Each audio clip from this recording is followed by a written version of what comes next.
থেকে স্বাগত জানাচ্ছি আমাদের অটোক্যাড 2019 এর আজকের এই টিউটোরিয়ালে। এই টিউটোরিয়ালটির টাইটেল হচ্ছে টিউটোরিয়াল 16। আপনারা টিউটোরিয়াল 16.dwg এই ফাইলটি ফলো করলেই আমাদের এই টিউটোরিয়ালটি অনুসরণ করতে পারবেন। এই টিউটোরিয়ালে আমরা শর্টকাট মেনু সম্বন্ধে কিছু জানব, আর আমাদের মডিফাই প্যানেলের হোম ট্যাবের যে চারটি গুরুত্বপূর্ণ কমান্ড আছে সেগুলি সম্বন্ধে জানব। আমাদের এই কমান্ডগুলো হচ্ছে মুভ, কপি, রোটেট এবং স্কেল। এখন আমরা প্রথমে শর্টকাট মেনু সম্বন্ধে জানি। আমরা যদি কোনো অবজেক্ট সিলেক্ট না করে জাস্ট অটোক্যাডের উইন্ডোতে রাইট ক্লিক করি, তাহলে আমরা এই ধরনের একটি মেনু পাবো, যেটাতে আমরা প্যান, জুম এরকম বিভিন্ন অপশন পেতে পারি। তারপর কুইক সিলেক্ট বা কুইক ক্যালকুলেশন, ফাইন্ড অপশনস এই ধরনের। কিন্তু আমরা যদি ধরুন মাউসে লেফট ক্লিক করে বের হয়ে গেলাম, আবার এসকেপ টিপলাম।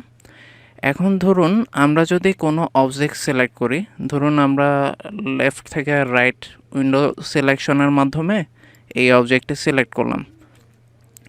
এখন যদি আমি রাইট ক্লিক করি, তাহলে দেখুন আমাদের যে মেনুটি আছে সেটি চেঞ্জ হয়ে গেছে। এটি আমার কাছে জানতে যাচ্ছে আমি রিসেন্ট কোনো অপশন ইউজ করতে চাই কিনা, আমার কোনো অপশন রিপিট করতে চাই কিনা, রিসেন্ট কোনো ইনপুট আমি দেখতে চাচ্ছি কিনা, বা আমি কোনো অবজেক্ট আইসোলেট করতে যাচ্ছি কিনা, ইরেজ করতে যাচ্ছি কিনা, মুভ করতে চাচ্ছি কিনা, যেটা আমরা আজকে শিখব। তারপর কপি করতে যাচ্ছি কিনা, স্কেল কমান্ডটি ইউজ করতে যাচ্ছি কিনা, বা রোটেট কমান্ডটি ইউজ করতে যাচ্ছি কিনা, এইভাবে চেঞ্জ হয়ে যায়। তো আমরা আমাদের আজকের যে চারটি কমান্ড সেটির রাইট ক্লিকে শর্টকাট মেনু থেকেও সিলেক্ট করতে পারি, আবার মডিফাই প্যানেল থেকেও আমরা আমাদের রিকোয়ার্ড কমান্ডটি সিলেক্ট করতে পারি। এই ছিল শর্টকাট মেনু নিয়ে কিছু আলোচনা। এখন আমি এসকেপ চিপে আবার এসকেপ চিপে অবজেক্টটি ডিসিলেক্ট করলাম। এবার আমরা একে একে আমাদের কমান্ডগুলিতে আসি। আমরা প্রথমেই দেখব আমাদের ফার্স্ট কমান্ড, যেটি হচ্ছে মুভ। এখন মুভ কমান্ডের মাধ্যমে আমরা আসলে একটি অবজেক্টকে ইজিলি ড্র্যাগ করতে পারি বা সরাতে পারি আমার রিকোয়ার্ড পজিশনে। ধরুন আমরা চাচ্ছি আমাদের যে এই অবজেক্টটি আছে, এই অবজেক্টটিকে আমরা এই রেক্ট্যাঙ্গেলের আরেকটু কাছে নিয়ে আসতে যাচ্ছি।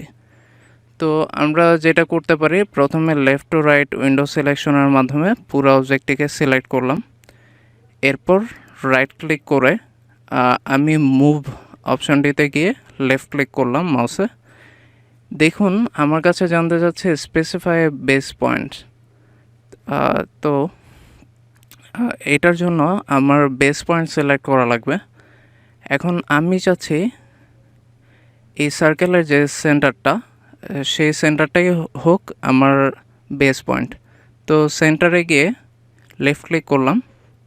দেখুন আমি অবজেক্টটিকে উপরে উঠাতে পারছি, ডানে সরাতে পারছি, বামেও সরাতে পারছি। আর যখন আমি সরাচ্ছি তখন একটা হালকা আবছা ভাবে অবজেক্টের অরিজিনাল পজিশনটাও কিন্তু দেখাচ্ছে। এমনকি অরিজিনাল পজিশন থেকে নিচেও সরাতে পারছি। তো আমি চাচ্ছি কাছে নিতে, আমি এটাকে এর কাছে নিয়ে গেলাম। নিয়ে গিয়ে লেফট ক্লিক করলেই আপনার মুভের কাজটা হয়ে যাবে। আপনি আরেকভাবে মুভ করতে পারেন। ধরুন আমি আবার অবজেক্টটিকে সিলেক্ট করলাম, সিলেক্ট করে মডিফাই প্যানেলের মুভ যে কমান্ডটি, সেখানে গিয়ে লেফট ক্লিক করলাম।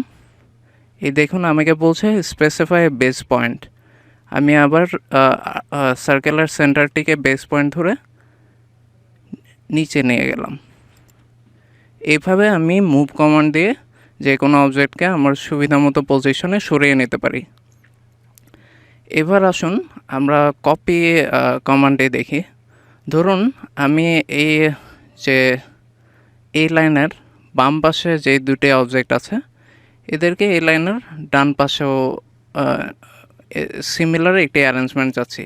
মানে আমি চাচ্ছি এই লাইনের ডান পাশে এইদিকে একটি রেক্ট্যাঙ্গেল থাক, আর উপর এই লাইনের ডান পাশে নিচের দিকে এরকম সিমিলার একটা অবজেক্ট থাক।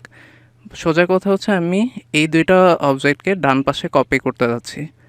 তাহলে আমি কিভাবে করব? ফার্স্টেই আমার অবজেক্ট সিলেক্ট করতে হবে। আমি লেফট টু রাইট উইন্ডো সিলেকশনের মাধ্যমে অবজেক্টগুলি সিলেক্ট করে ফেললাম।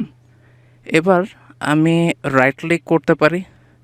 রাইট ক্লিকে আপনি যদি শর্টকাট মেনু থেকে কপি সিলেকশন অপশনে গিয়ে মাউসের লেফট ক্লিক করেন, তাহলে আপনাকে বলবে স্পেসিফাই বেস পয়েন্ট।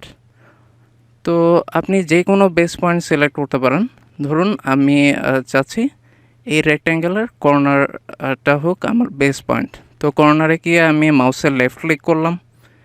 এবার দেখুন আমি যদি এইভাবে ড্র্যাগ করি, মাউসটা বাম থেকে ডানে সরাই, কোনো ক্লিক করবেন না, জাস্ট বাম থেকে ডানে আপনি গেলেই আপনাকে ওই অবজেক্টের কপিড ভার্সনটি দেখাচ্ছে। তো আপনি আপনার রিকোয়ার্ড পজিশনে গিয়ে এখন মাউসের লেফট ক্লিক করুন। সে চাবে আরও ফার্দার যাতে কপি করা যায়, কিন্তু আমরা যেহেতু সেটি চাচ্ছি না, তাহলে স্কেপ দিয়ে আমরা বের হয়ে যাব। দেখুন আমার অবজেক্টগুলি কপি হয়ে গেল। আপনি সেম এখন ধরুন আমি কন্ট্রোল সেট দিয়ে আবার আন্ডু করলাম আমার কাজটি। আপনি এই কপির কাজটি মডিফাই প্যানেলের কপির কমান্ড থেকেও করতে পারেন, কোনো সমস্যা নেই। এই একই প্রসিডিউর। প্রথমে আপনি অবজেক্ট সিলেক্ট করুন, মডিফাই প্যানেলে কপি কমান্ডে গিয়ে মাউসের লেফট ক্লিক করুন, বেস পয়েন্ট সিলেক্ট করুন। আমি রেক্ট্যাঙ্গুলার এন্ড পয়েন্টেই নিচ্ছি। এই দেখুন আমার অবজেক্টটি কপি হয়ে যাচ্ছে। আমি মাউসটা জাস্ট ডানের দিকে একটু সরিয়ে নিয়ে যাচ্ছি। এখন এটা আমার রিকোয়ার্ড পজিশন। আমি গিয়ে মাউসের লেফট ক্লিক করলাম। সে আরও কপি করতে যাচ্ছে, কিন্তু আমি তা চাচ্ছি না। তাই এসকেপ বাটন প্রেস করে, কিবোর্ডের এসকেপ বাটন প্রেস করলেই আপনি বের হয়ে যেতে পারবেন, আর ফার্দার কপি হবে না। এই ছিল আমাদের কপি কমান্ডের কাজ। এখন আমরা যেটি দেখতে যাচ্ছি সেটি হচ্ছে রোটেট। মানে আপনি একটি অবজেক্টকে আপনার পছন্দ মতো অ্যাঙ্গেলে ঘোরাতে পারবেন। ধরুন আমরা এই অবজেক্টটাকেই ঘোরাতে যাচ্ছি। তো আমরা প্রথমে অবজেক্টটিকে সিলেক্ট করি। সিলেক্ট করে আপনি রাইট ক্লিক করতে পারেন। রাইট ক্লিকে গিয়ে আপনাকে দেখাচ্ছে রোটেট। তো রোটেট অপশানে গিয়ে আপনি লেফট ক্লিক করুন। সে আপনার কাছে বেস পয়েন্টে জানতে যাচ্ছে। ধরুন আমরা সার্কেলের যে সেন্টারটা সেটার সাপেক্ষেই ঘোরাতে যাচ্ছি। তো সার্কেল সেন্টারে গিয়ে আপনি মাউসের লেফট ক্লিক করুন। দেখুন অলরেডি হচ্ছে সে হচ্ছে ঘুরছে, আর ঘোরাটা হচ্ছে এন্টি ক্লকওয়াইজ। এই কার্সরের এখানে এন্টি ক্লকওয়াইজ একটা সিম্বলও দেখা যাচ্ছে। এখন আপনি এইভাবে আমরা যে এইভাবে ঘোরাচ্ছি, দেখুন সবুজ একটি লাইন আসছে। লাইনটি হচ্ছে প্রতি 90 ডিগ্রি অ্যাঙ্গেলে যখন আপনি ঘুরছেন তখন সে দেখাচ্ছে সবুজ রেখা দিয়ে। তো এইভাবে অবজেক্ট ঘোরানোকে বলে পোলার ট্র্যাকিং। তো আপনি পোলার ট্র্যাকিং করে অবজেক্টটি যদি আমরা ঘুরাই, আমরা এখন 180 ডিগ্রি ঘুরিয়েছি। ঘুরিয়ে মাউসের লেফট ক্লিক করলাম। দেখুন অবজেক্টটি আগে এইভাবে ছিল, এখন 180 ডিগ্রি অ্যাঙ্গেলে ঘুরে এই শেপে চলে আসছে। এখন ধরুন আমি এটিকে ঘুরিয়ে আবার আগের জায়গায় নিয়ে যেতে যাচ্ছি। তো আমি উইন্ডো সিলেকশনের মাধ্যমে অবজেক্টটিকে সিলেক্ট করলাম। এবার মডিফাই প্যানেলে যে রোটেট কমান্ড আছে তাতে গিয়ে মাউসের লেফট ক্লিক করলাম। দেখুন আমার কাছে জানতে যাচ্ছে স্পেসিফাই বেস পয়েন্ট। আমি সার্কেল সেন্টারটাকে বেস পয়েন্ট সিলেক্ট করলাম। এবার দেখুন আমি পোলার ট্র্যাকিংয়ের মাধ্যমেও এটিকে ঘোরাতে পারি। আবার আমাকে বলছে স্পেসিফাই অ্যাঙ্গেল অফ রোটেশন, মানে আমি কত ডিগ্রি অ্যাঙ্গেলে এটিকে ঘোরাতে যাচ্ছি তাই জিজ্ঞেস করছে। এখানেও আপনি আপনার স্পেসিফিকেশন লিখতে পারেন। ধরেন আপনি 90 ডিগ্রি অ্যাঙ্গেলে ঘোরাতে যাচ্ছেন, তো আপনি 90 ক্লিক করলেন, 90 প্রেস করলেন কিবোর্ডে, 90 প্রেস করে এন্টার প্রেস করলেন। দেখুন এটি 90 ডিগ্রি অ্যাঙ্গেলে ঘুরে গেছে। এখন আপনি আবার রোটেট গিয়ে চাইলে সিলেক্ট করতে পারেন। আবার চাইলে আপনি যেহেতু অলরেডি রোটেট কমান্ডে লাস্ট কাজ করেছেন, আপনি যদি কিবোর্ডে এন্টার প্রেস করেন তাহলে দেখেন আপনাকে বলছে সিলেক্ট অবজেক্ট, আর এইখানেও লেখা আছে রোটেট সিলেক্ট অবজেক্টস। তার মানে এটি একটি সুবিধা। আপনি যদি কোনো একটি কমান্ডে লাস্ট ইউজ করার পর আপনি যদি এন্টার প্রেস করেন তাহলে আপনি ওই কমান্ডটি রিপিট করতে পারেন। এটি একটি সুবিধা। তো আমি অবজেক্টটি সিলেক্ট করি,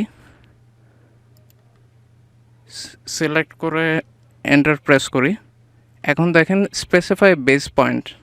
তো আমি সার্কেল সেন্টারটি সিলেক্ট করলাম, সিলেক্ট করে পোলার ট্র্যাকিংয়ের সাহায্যে এটিকে ঘুরিয়ে দিলাম।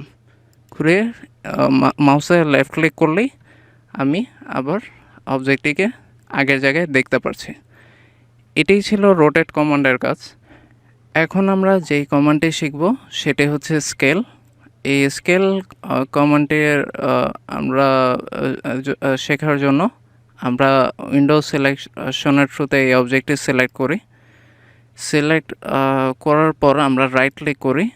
রাইট ক্লিক করলে আমরা এখানে স্কেল কমান্ডটি দেখতে পাচ্ছি। গিয়ে লেফট ক্লিক করলেই আমার কাছে জানতে যাচ্ছে স্পেসিফাই বেস পয়েন্ট। আমি সার্কেল সেন্টারটি সিলেক্ট করলাম। এবার আমার কাছে জানতে যাচ্ছে স্পেসিফাই স্কেল ফ্যাক্টর। তো আমি চাচ্ছি স্কেল ফ্যাক্টর 0.5 দিতে। 0.5 কিবোর্ডে টাইপ করে আমি এন্টার প্রেস করলাম। দেখুন অবজেক্টটি আগের চেয়ে ছোটো হয়ে গেছে। এই সিমিলার কাজটি আমি মডিফাই প্যানেল থেকেও করতে পারি। চলুন আমরা ডান দিকের যে অবজেক্টটি আছে সেটা একটু জুম করলাম।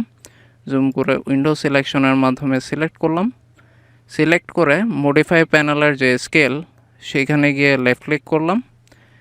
স্পেসিফাই বেস পয়েন্ট সার্কেলের সেন্টার সিলেক্ট করলাম। আমার কাছে এখন জানতে যাচ্ছে স্কেল ফ্যাক্টর কত। আমি 0.5 কিবোর্ডে টাইপ করে এন্টার প্রেস করলাম। এই দেখুন অবজেক্টটি ছোট হয়ে আছে। এই ছিল আমাদের আজকে এই টিউটোরিয়ালের বিষয়াবলী। আপনাদের সবাইকে ধন্যবাদ।